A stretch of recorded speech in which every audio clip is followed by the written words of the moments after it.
Novel دل اشک episode 24 writer سعد حسن۔ صبح تو تم بہت غصے میں تھی نا؟ اس نے نظریں اٹھا کر اسے دیکھا۔ مہرلا نے ہونٹ بھینچ لیے۔ آئی ایم سوری، میں اپنے جذبات پر قابو نہیں رکھ سکی۔ اچھا، تم نے کھانا کھایا؟ مہرلا نے نظریں جھکا لی۔ نہیں، مجھے ڈر تھا کہ کھانا ٹھنڈا ہونے سے پہلے میں یہاں نہیں پہنچ سکوں گی۔ حقیقت یہ تھی کہ وہ گھر سے پیٹ بھر کے کھا چکی تھی۔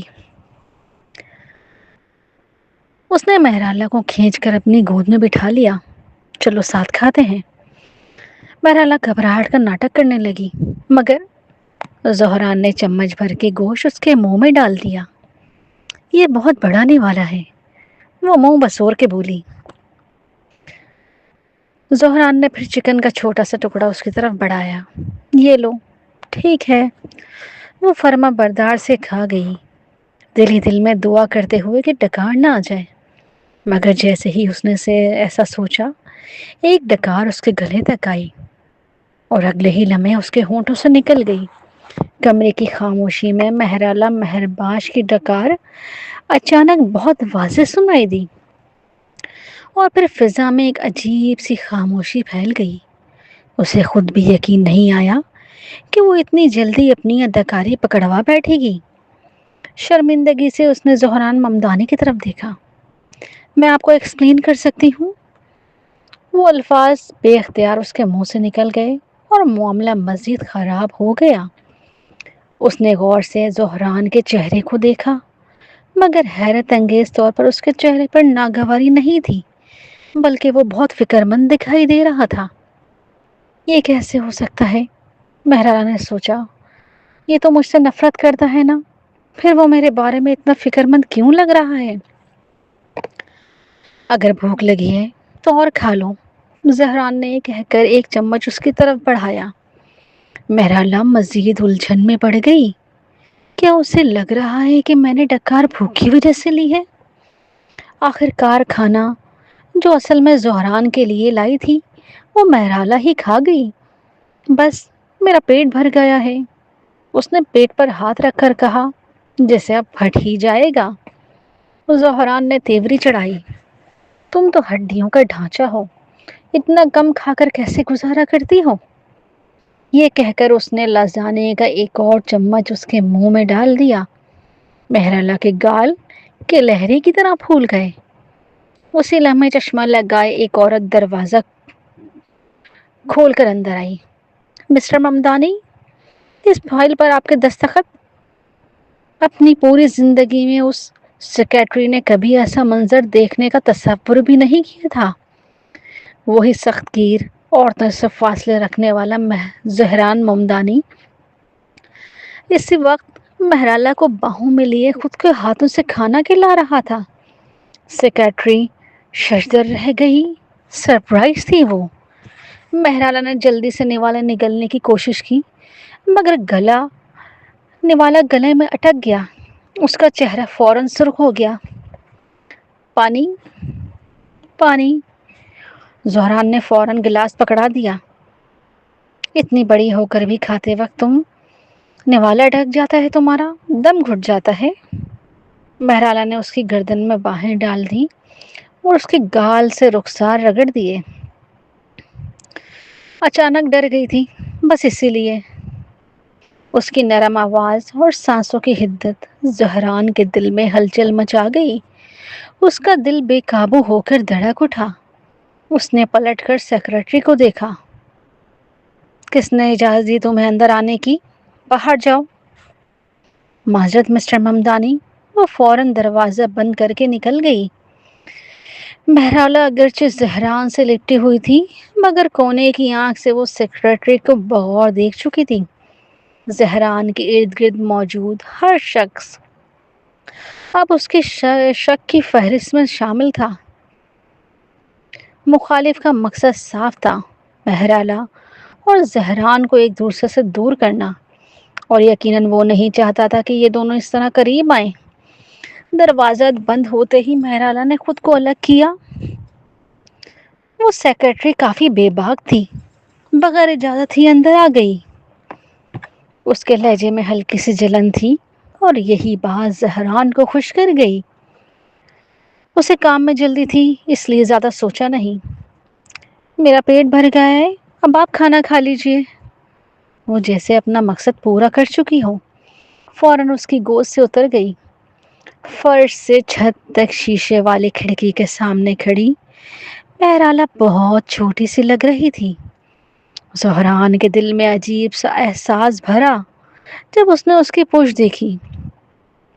وہ روشنیوں میں نہائے شہر کو دیکھ رہی تھی، ایک ایسا شہر جہاں اس کا کوئی ٹھکانہ نہیں تھا۔ زہران نے خاموشی سے کٹلری رکھی اور اس کے پیچھے آ کھڑا ہوا۔ کیا سوچ رہی ہو؟ آپ اور توران کاسی کی منگنی کے بارے میں، مہرالہ نے پرسکون لہجے میں کہا۔ سنا ہے اس نے چیری بلاسم ہیون منتخب کیا ہے۔ جب چیری بلاسم کھلیں گے تو واقعی بہت خوبصورت منظر ہوگا۔ آہستہ آہستہ وہ مڑی اور اس کی طرف دیکھا۔ ویسے آپ پر میرا ایک قرض بھی ہے۔ زہران نے خاموشی سے اس کی آنکھوں میں دیکھا۔ آپ مجھ پر ایک شادی کے مقروض ہیں۔ جب مہرالہ مہرباش نے یہ بات کہی تو اس نے خود کو مجبور کیا کہ وہ ماضی کی تکلیف دہ یادوں کو یاد کرے تاکہ وہ زہران ممدانی کی طرف نم آنکھوں سے دیکھ سکے۔ اسے بخوبی معلوم تھا کہ اس پر سختی یا غصے سے بات کرنا بے فائدہ ہے۔ آخرکار وہ کبھی میاں بیوی رہ چکے تھے، اس کے مزاج کو وہ سب سے بہتر جانتی تھی۔ اس کے دل کو نرم کرنا ہی واحد راستہ تھا۔ اس کی آواز پرسکون تھی، اس میں نہ شکوہ نہ الزام۔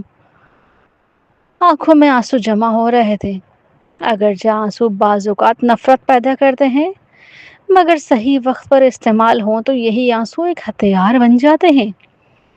اس لمحے زہران کا گلا ندامت سے خشک ہو گیا۔ میں جانتا ہوں۔ اس نے خود ملامتی سے سر جھکا لیا۔ اس نے اس کی کندھوں کو تھاما، ہونٹ تر کیے اور بولا، مجھے معلوم ہے کہ ہمارے درمیان بہت کچھ ہو چکا ہے، ہم وقت کو پیچھے نہیں موڑ سکتے۔ آؤ زریان کے معاملے کو یہی ختم کر دیتے ہیں۔ میرے پاس رہو، میں تمہارا خیال رکھوں گا۔ یہ وہ سب سے بڑی رعایت تھی جو وہ دے سکتا تھا۔ مہرالہ کے دل میں ایک سرد سنسی کیفیت چھا گئی۔ یہ وہی شخص تھا جس نے ماضی میں اسے گہرے زخم دیے تھے۔ اب صرف ایک وعدے پر وہ سب کچھ کیسے بھلا سکتی تھی؟ اپنے منصوبے کو خراب نہ کرنے کے لیے مہرالہ نے اداسی کا اظہار کیا اور اپنا سر اس کے سینے سے لگا لیا۔ اس کی یہ پیش قدمی زہران کو غیر معمولی طور پر بے چین کر گئی۔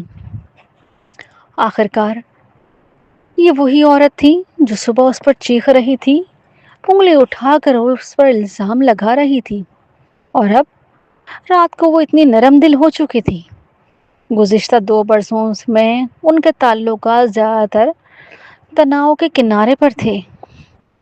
یوں سکون کا لمحہ ان دونوں کے درمیان شاذ و نادر ہی آیا تھا۔ زہران کا جسم تن گیا، وہ خاموشی سے اس کے بولنے کا انتظار کرنے لگا۔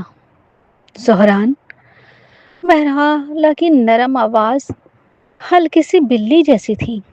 اس نے بے اختیار ہاں میں آواز نکالی۔ مجھے آپ سے بات کرنی ہے، میں سن رہا ہوں۔ مہرالہ نے اس کی کمر میں اپنے بازو ڈالے اور نہایت نرم لہجے میں جزیرے کی پوری کہانی سنا دی۔ شروع میں صرف کنان کو بچانے گئی تھی، مگر بعد میں مجھے وہ جگہ بہت اچھی لگنے لگی۔ وہاں کسی نے مجھے کوئی نقصان نہیں پہنچایا۔ آئس لینڈ کے سب لوگ مجھ سے بہت اچھے تھے۔ میں دل سے ان کی مدد کرنا چاہتی ہوں۔ اس نے سر اٹھا کر زہران کا رد عمل دیکھا۔ جب یقین ہو گیا کہ وہ اس موضوع پر ناگواری ظاہر نہیں کر رہا تو اس نے بات آگے بڑھائی۔ ٹام بہت خوش مزاج ہے اور جیزی بہت ہنسمکھ ہے، باصلاحیت ہے۔ مارتا کے پاس صرف ایک تھرمل لباس تھا، مگر اس نے اسے کنان کے لیے ڈائپر بنا دیا۔ تم چاہتے کیا ہو؟ زہران حیرت انگیز طور پر بہت تعاون پر آمادہ تھا۔ مہرالہ کے چہرے پر خوشی چمک اٹھی۔ اس نے اپنا منصوبہ بتایا۔ زہران نے سادہ سے الفاظ میں جواب دیا، ٹھیک ہے۔ مہرالہ امید بھری نظر سے دیکھنے لگی۔ آپ، میں اس جزیرے کو ترقی دے سکتا ہوں مگر ایک شرط پر، زہران نے کہا۔ اس کی آنکھیں خوشی سے جگمگا اٹھیں۔ مہرالہ نے خوشی سے کہا، کہیے۔ صاف شیشے کی کھڑکی میں اس کا عکس نظر آ رہا تھا جب وہ جھک کر اس کے کان کے قریب بولا، میں چاہتا ہوں تم ہمیشہ میرے ساتھ رہو۔ تم مجھے چھوڑ کر کہیں نہیں جا سکی تھی۔ مہرالہ کا جسم ہلکا سا کانپ گیا۔ کبھی وہی شخص طلاق چاہتا تھا اور آج وہی شخص اسے اپنے پاس رکھنا چاہتا ہے۔ وہ اب سمجھ میں نہیں پا رہی تھی۔ چند مہینے، اس کے پاس زندگی کے صرف چند مہینے باقی تھے۔ یہ سوچتے ہی اس نے بغیر کسی ہچکچاہٹ کے سر ہلا دیا۔ ٹھیک ہے۔ اس کی زندگی کی بھی ایک حد تھی۔ اس کی زندگی بہت جلد ختم ہونے والی تھی، صرف چند مہینے۔ اس کا اتنی جلدی مان جانا زہران کو بے چین کر گیا۔ اس کے دل میں کئی سوال تھے مگر وہ جانتا تھا کہ اگر بات آگے بڑھی تو صبح کی لڑائی پھر سے شروع ہو جائے گی۔ اس نے مہرالہ کی کمر میں اپنے مضبوط بازو ڈال دیے۔ اگر تم نے مجھے چھوڑا تو میں اس جزیرے کو جلا کر راکھ کر دوں گا۔ تم جانتی ہو میں جو کہتا ہوں وہی کر کے دکھاتا ہوں۔ اس کا جسم گرم تھا مگر لہجہ برف کی طرح سرد۔ پرسکون انداز میں مہرالہ نے اس کی قمیض کو تھاما۔ زہران، مجھے آپ سے ایک اور فیور مانگنا ہے۔ مہرالہ کے لیے یہ غیر معمولی بات تھی کہ وہ زہران کے سامنے اپنا نرم پہلو ظاہر کرے، اس لیے قدرتی طور پر زہران اس کی بات سننے پر راضی ہو گیا۔ ہاں بولو۔ اس کے موڈ میں نرمی آ گئی، حتیٰ کہ اسے خود بھی اندازہ نہیں ہوا۔ مہرالہ نے سنجیدگی سے کہا، میں کسی پالتو جانور کی طرح گھر میں بند ہو کر نہیں رہنا چاہتی۔ میں پہلے ہی اپنی اسٹڈیز چھوڑ چکی ہوں اور پچھلے 2 سال میں صرف اداسی میں گزارے ہیں۔ میں اپنی زندگی کی نئی شروعات کرنا چاہتی ہوں۔ زہران کا موڈ بہت اچھا تھا، اس لیے اس کا موڈ اور اچھا ہو گیا اور کہا، کہو۔ مہرالہ نے آہستہ سے کہا، میں آپ کے ساتھ کام کرنا چاہتی ہوں۔ ماضی میں وہ ایک گھریلو عورت کی حیثیت سے زندگی گزار رہی تھی۔ اسے اس طرح جینا قبول تھا جب تک وہ اس کی محبت میں محفوظ تھی۔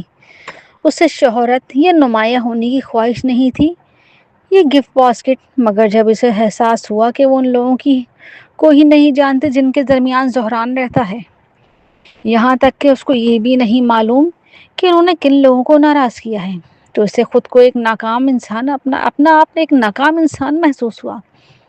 اگر وہ اندھیرے میں ہی رہی تو کوئی بھی آسانی سے اسے استعمال کرتا رہے گا۔ مہرالہ کبھی اتنی باشعور نہیں ہوئی تھی جتنی اب ہے۔ ان 2 برسوں میں کوئی تو تھا جو پسے پردہ پیچھے سے چالے چل رہا تھا، جیسے اس کا اور زہران کا رشتہ۔ ابتدا میں اسے لگا کہ سب کچھ دوران کاسی کی وجہ سے ہوا ہے، مگر غور کرنے پر معلوم کرنے پر یہ ممکن نہیں تھا۔ اسی شخص نے انہیں طلاق تک پہنچا دیا تھا۔ اسی نے زریحان کی قبر کو نقصان پہنچایا تاکہ اس کا رشتہ زہران سے مزید بگڑ جائے۔ یہی چالیں انہیں آج اس مقام تک لے آئی تھیں۔ پچھلے مہینے جو تصویریں اسے بھیجی گئی تھیں اس نے معاملہ مزید بگاڑ دیا۔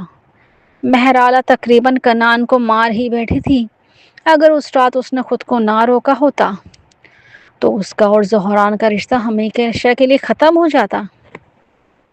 شاید زہران ہی اسے اذیت دے دے کے مار دیتا۔ کتنی شیطانی سازش تھی وہ سب کچھ سمجھ میں آنے کے بعد اس نے اپنی دشمنی کو دفن کر دیا۔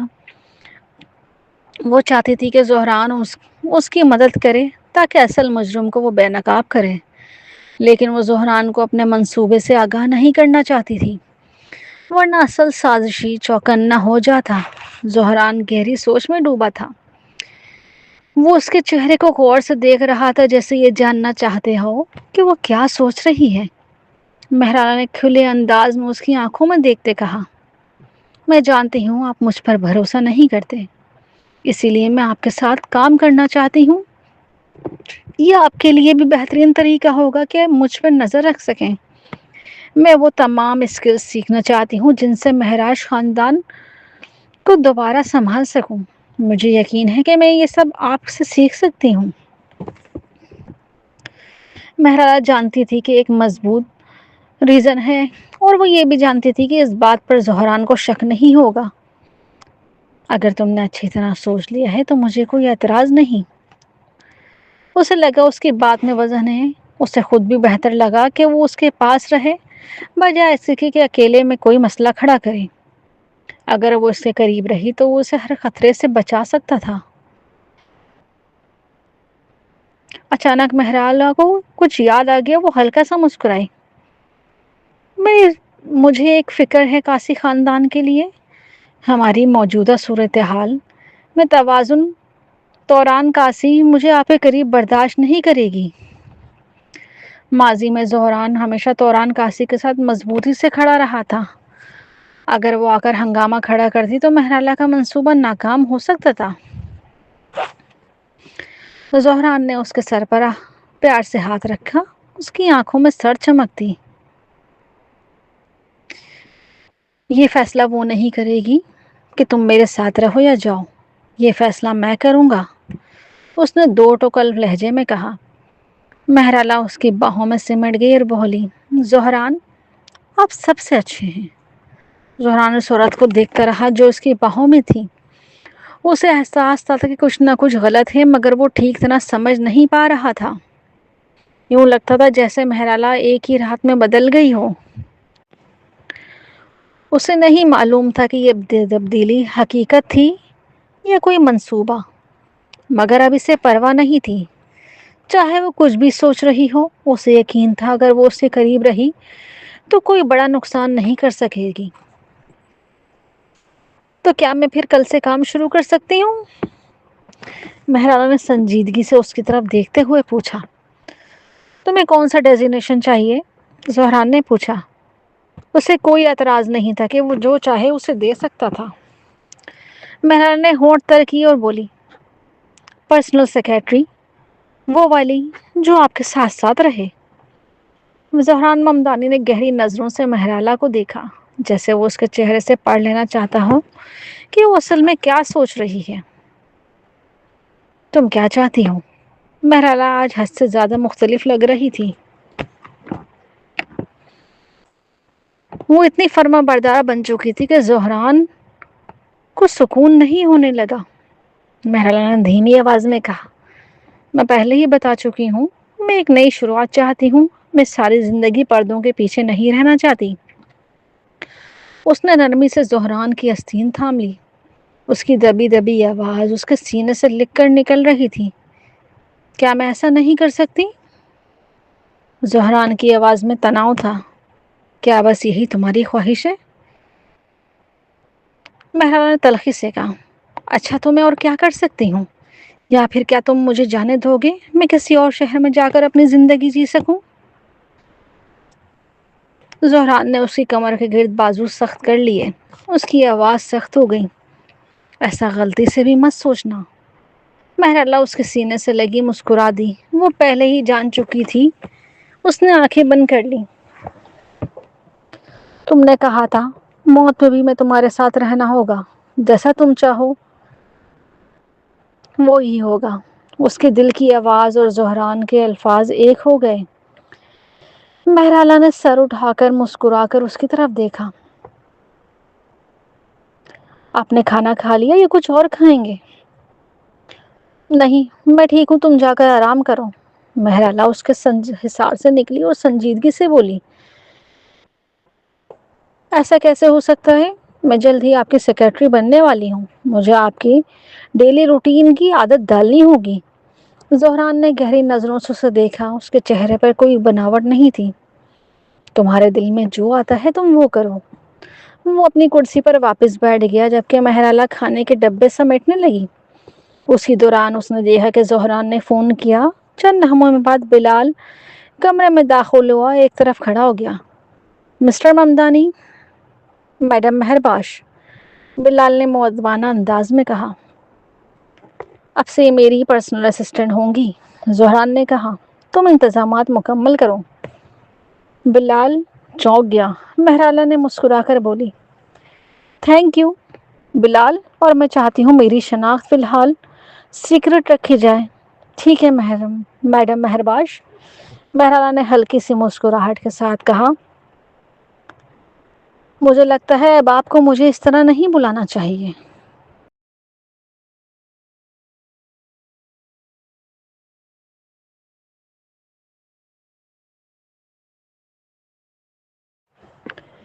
بلال نے تصدیق کے لیے زہران کی طرف دیکھا۔ ٹھیک ہے، معذرت، آئیے مس مہرالہ میرے ساتھ۔ مہرالہ فوراً انعام کے ساتھ باہر آ گئی۔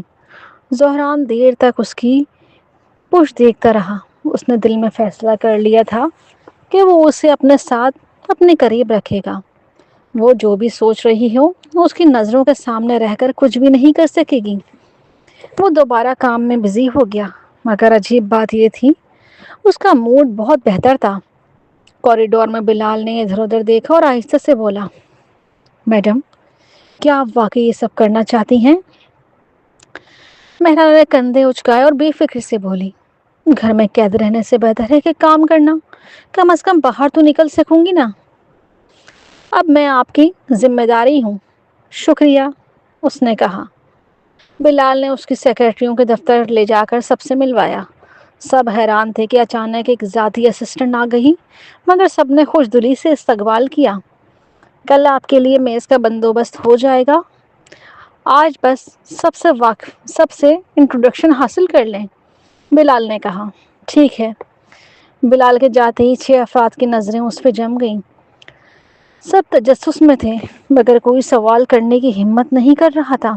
اسی وقت ولیم ڈانٹنے کہا، مہرالہ، میں آپ کو مسٹر ممدانی کی عادت کے بارے میں آگاہ کر دوں۔ وہ دستاویزات کا پلندہ تھامے کھڑا تھا، انداز کسی فوجی افسر جیسا تھا۔ شکریہ مسٹر ڈینٹ، ولیم نے تعارف کروایا۔ یہ ایرن ڈینٹ ہیں، ٹیکاگو بینگلے اور کلنٹ بینگلے۔ پھر اس نے 2 خواتین کی طرف اشارہ کیا، اور یہ گریس اینجل اور نینسی جائلز ہیں۔ مہرالہ نے اعتماد سے کہا، آپ سے مل کر بہت خوشی ہوئی۔ میرا نام مہرالہ مہرباش ہے، اور میں امید کرتی ہوں کہ آپ لوگ میری رہنمائی کریں گے۔ اس کی نظریں خاموشی سے سب کے چہرے کے تاثرات دیکھ رہی تھیں۔ مہرالہ مہرباش کو اندازہ تھا کہ اگر وہ واقعی وہ شخص ہے جو اس کی زندگی کے دھاگے لا رہا ہے اور زہران کے قریب ہی کہیں چھپا ہوا ہے، تو پھر اس کی سیکرٹری سب سے مشتبہ ہو سکتی ہیں۔ اس لیے وہ سب کے چہروں کے تاثرات بغور دیکھ رہی تھی۔ شاید کسی کی رویے سے اصل چہرہ بے نقاب ہو جائے، مگر سب بالکل پرسکون اور نارمل کے مطابق تھا۔ سب نے اسے سلام کیا اور دوبارہ کام میں مشغول ہو گئے۔ مہرالہ لاشعوری طور پر اپنی کلائی کو چھوا۔ کیا میں غلط سمت میں سوچ رہی ہوں؟ اس نے جلد بازی کرنے کا فیصلہ کیا۔ اس نے نظر سب سے پہلے گریس اینجل پر جا ٹھہری، جو اس کے علاوہ سب سے نئی بھرتی ہونے والی سیکرٹری تھی۔ مہرالہ آہستہ سے گریس کے پاس جا کھڑی ہوئی۔ گریس کا رویہ اس کے ساتھ خاص دوستانہ نہ تھا، مگر حقارت بھی نہیں تھی۔ مہرالہ نے تقریباً 2 گھنٹے سب سیکرٹریز کے درمیان گزارے، مگر کسی کے بارے میں کوئی مشکوک بات سامنے نہ آ سکی۔ رات 9 بجے بلال نے اوور ٹائم ختم ہونے کا اعلان کیا اور سب کو گھر جانے کی اجازت دی۔ دفتر سے نکلتے ہی نینسی جائلز کے چہرے پر مسکراہٹ آ گئی۔ وہ اپنی کمر سہلاتے ہوئے فون نکال چکی تھی اور دوستوں کو کال کر رہی تھی۔ ایسا لگ رہا تھا جیسے وہ کسی بار جانے کا منصوبہ بنا رہی ہو، کسی سے سیٹ بچانے کا کہہ رہی ہو۔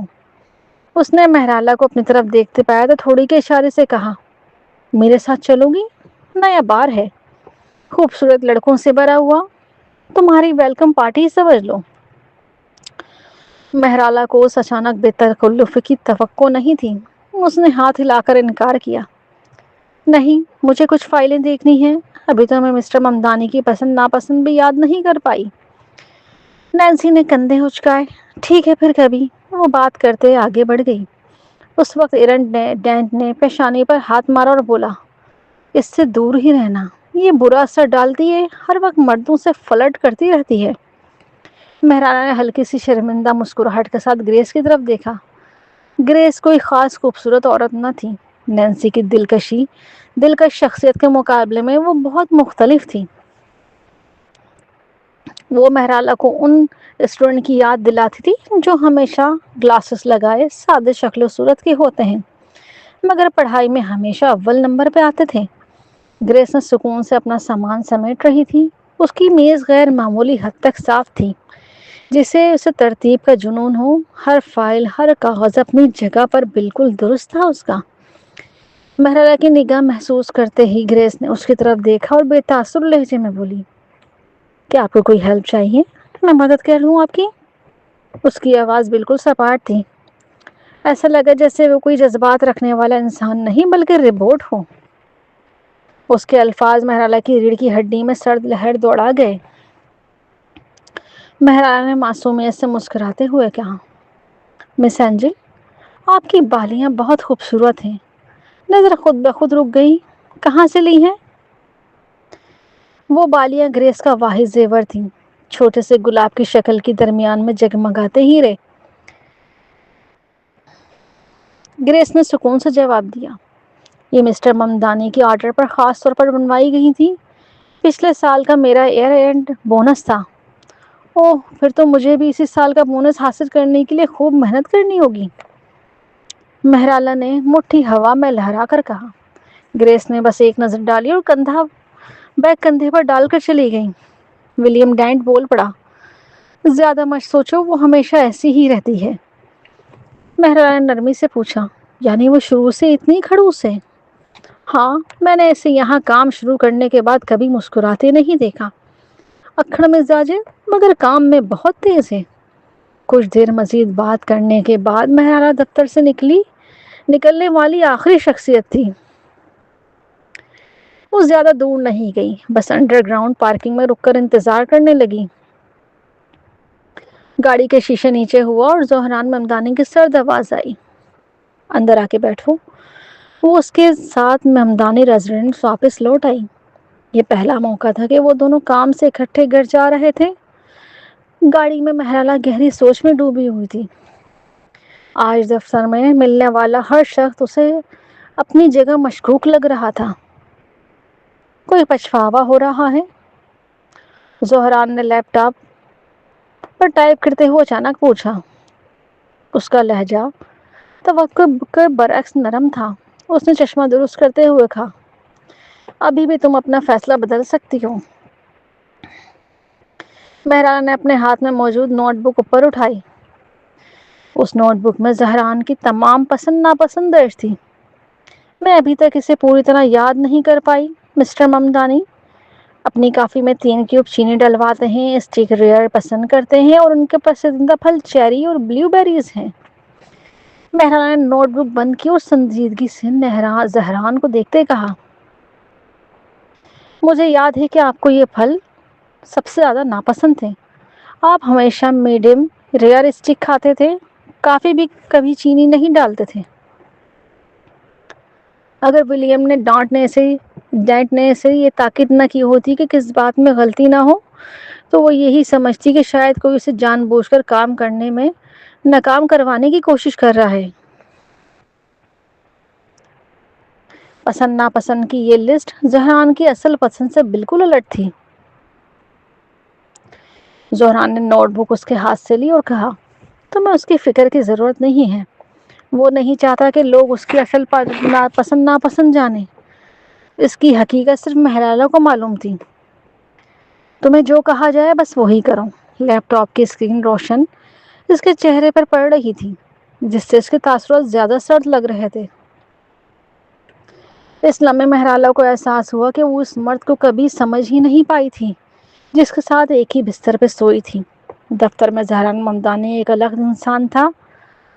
مہرالہ نے سر ہلا کے کہا، میں عورت ڈال لوں گی۔ زہران نے اس کی سنجیدہ صورت کو دیکھا تو اسے یقین نہیں آ رہا تھا کہ وہ واقعی اس کی سیکرٹری بننے جا رہی ہے۔ ایک ہی دن میں وہ اتنی کیسے بدل گئی؟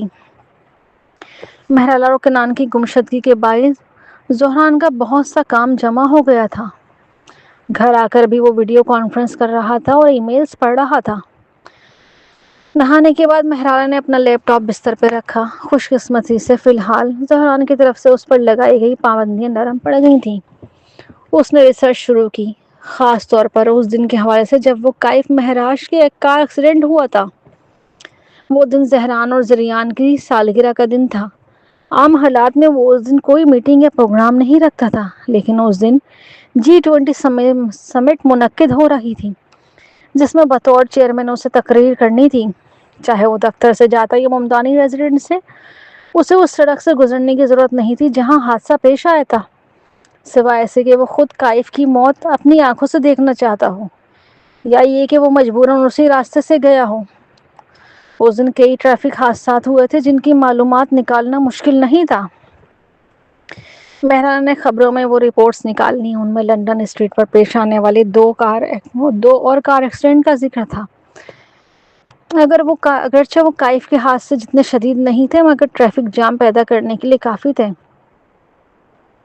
حیرت انگیز طور پر ایک ویڈیو کلپ میں زہران کی گاڑی بھی نظر آئی، چند ہی فریم سے، مگر مہرالہ فوراً پہچان گئی۔ وہ ویڈیو کائف کے حادثے سے ٹھیک 30 منٹ پہلے اپلوڈ ہوئی تھی۔ یہ راستہ G20 سمٹ جانے کا بہترین تھا۔ اس کا مطلب یہ تھا کہ زہران کا ارادہ سمٹ جانے کا ہی تھا۔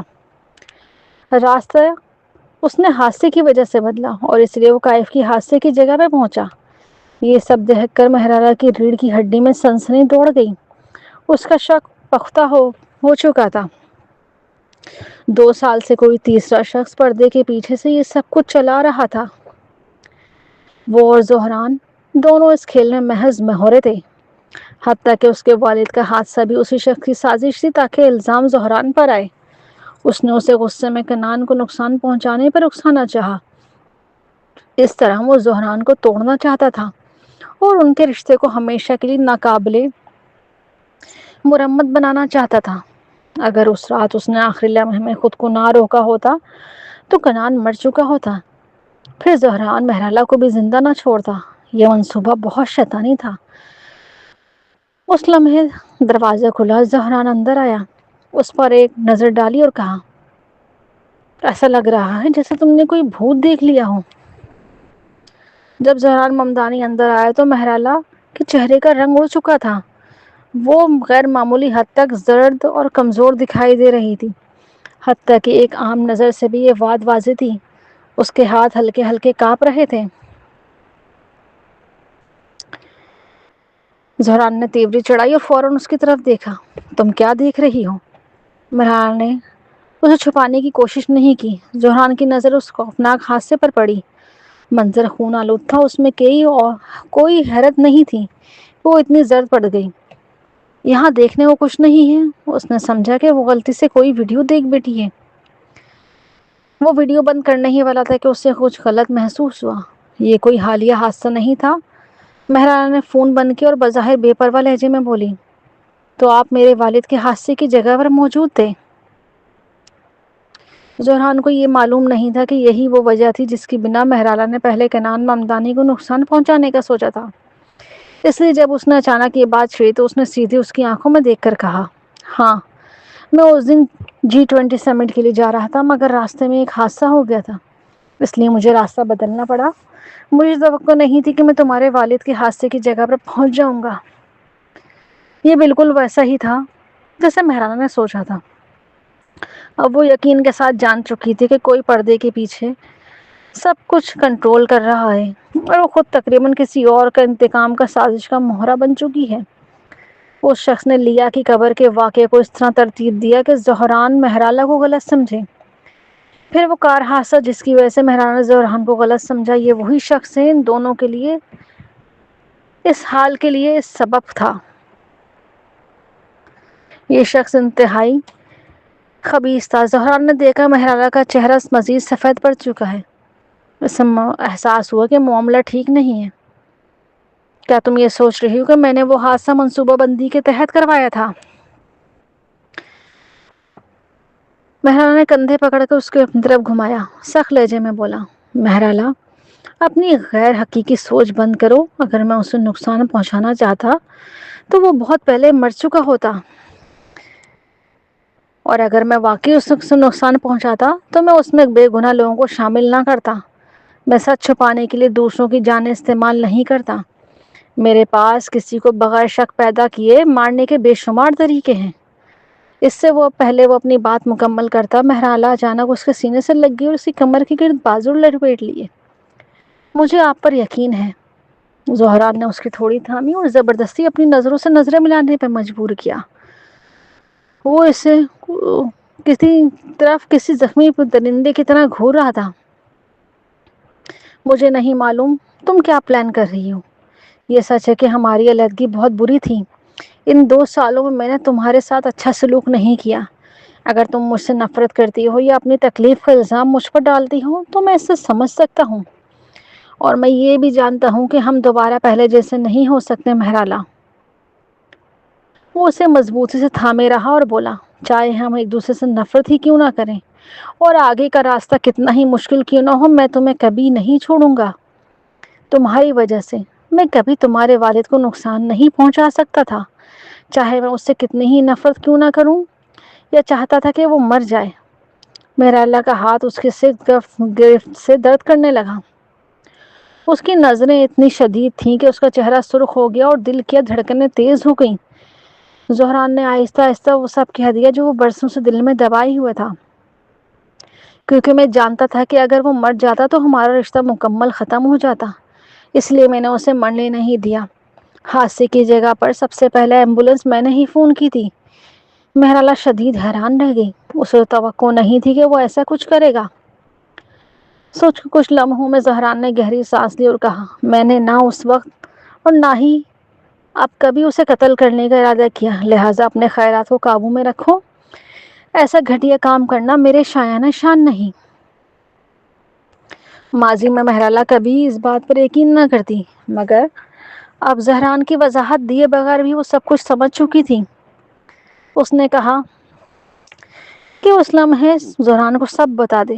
مہرالہ کے ذہن میں ایک لمحے کے لیے سب کچھ بتا دینے کا خیال آیا، مگر وہ فوراً زہران کے وہ حقارت بھرا چہرہ اس کی آنکھوں میں سامنے آ گیا. وہ جانتی تھی اگر اس نے ابھی سچ بتایا تو وہ یہی سمجھے گا کہ وہ اپنے والد کو بچانے کے لیے بہانہ کر رہی ہے. وہ پہلے ہی اس کی تمام چالوں پر بے شمار طنز کر چکا تھا. اس کے علاوہ اگر اس نے اصل حقیقت سامنے لائے بغیر سب کچھ ظاہر کر دیا تو اصلی سازشی کو ہوشیار کر دے گی اور وہ اپنی چال بدل دے گا. اس نے مہرالہ نے دل میں ہی پتھر رکھ کر خاموشی اختیار کی. حقیقت یہ تھی کہ پس پردہ کسی سازش کی موجودگی ہی ان کے رشتے کو تباہ کر رہی تھی. اصل زخم زہران کا توران کاسی کے ساتھ تعلق تھا. مہرالہ پہلے کے مقابلے میں کہیں زیادہ سنبھلی ہوئی تھی. اس نے دھیمی آواز میں کہا. اس لمحے اس کا ذہن پہلے کہیں سے زیادہ صاف تھا. اس نے زہران کے کپڑوں کو مضبوطی سے تھام لیا اور سچائی کو بے نقاب کرنا ہی اس کی جینے کی واحد وجہ بن چکا تھا. ایمبولینس بلانے کا شکریہ. اتنی پرانی باتوں کو دہرانے کی ضرورت نہیں، چلو سو جاتے ہیں. وہی سمجھا کہ مہرالہ ڈر گئی ہے. اس نے اسے تھام کر اپنے ساتھ سلا لیا. عجیب بات یہ تھی کہ مہرالہ نے توران کاسی کا ذکر تک نہیں کیا تھا.